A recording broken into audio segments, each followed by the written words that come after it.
Dans ma vidéo précédente, on a vu les bases de Cyberpunk TCG. Mais certaines cartes utilisent des mots-clés spécifiques qui ne sont pas toujours évidents à comprendre. Dans cette vidéo, on va voir les principaux mots-clés utilisés dans les effets de cartes. Commençons avec le mot-clé Play. Play permet de déclencher un effet au moment où on joue la carte. Prenons un exemple. Armored Minotaur peut vaincre une unité adverse avec 5 de puissance ou moins si la street cred est supérieure ou égale à 12.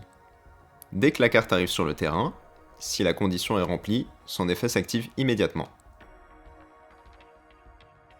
Le mot-clé attaque correspond à un effet qui se déclenche lorsque l'unité attaque. Prenons El Sombreron, qui voit sa puissance doubler lorsqu'il attaque une autre unité. Il s'incline pour attaquer et active son effet durant la phase offensive, ce qui double sa puissance pendant le combat. On peut ensuite résoudre normalement le reste de la phase. Le mot-clé bloqueur permet de protéger ses unités ou ses gigs. Une unité redressée avec bloqueur peut rediriger une attaque vers elle en s'inclinant. Prenons Second Hand Mombus. Lorsqu'une attaque adverse est déclarée, on peut l'incliner pour rediriger l'attaque vers lui. On procède ensuite à un combat normal entre les deux unités. Defeated correspond à un effet qui se déclenche quand l'unité est vaincue. Caliber permet de faire défausser au moins une carte à l'adversaire lorsqu'elle est vaincue. Lorsqu'une unité avec une puissance supérieure ou égale attaque Caliber et la vainc, elle est envoyée à la défausse et son effet s'active. Une unité peut être vaincue en combat ou par des effets de cartes comme celui d'Armored Minotaur.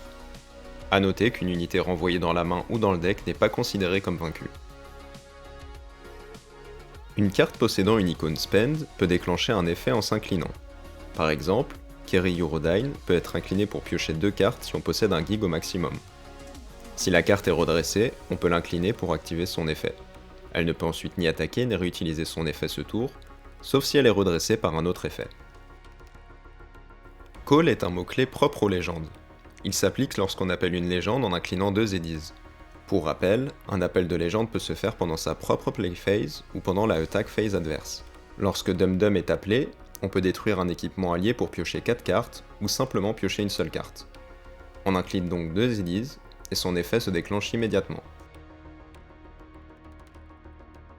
Flip concerne également les légendes et est étroitement lié à Call. Il s'active lorsque la légende est révélée. Une légende appelée est forcément révélée, mais une légende révélée ne l'est pas forcément via un appel.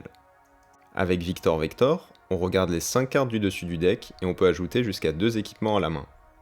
On peut donc révéler Victor Vector par appel de légende pour activer immédiatement cet effet. Le dernier mot-clé est Go Solo.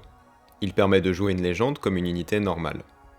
Elle arrive redressée et peut attaquer le même tour. Prenons V. Si elle est déjà révélée, on peut payer son coût pour la jouer sur le terrain. Elle arrive prête et peut attaquer immédiatement. Et si elle est vaincue, elle rejoint simplement la défausse comme une unité normale.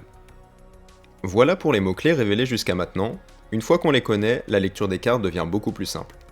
Si vous voulez voir ou revoir les règles de façon plus générale, la vidéo dédiée est disponible sur la chaîne. Si ça vous a plu, n'hésitez pas à vous abonner pour plus de contenu, et à très vite sur The Glitcher Report.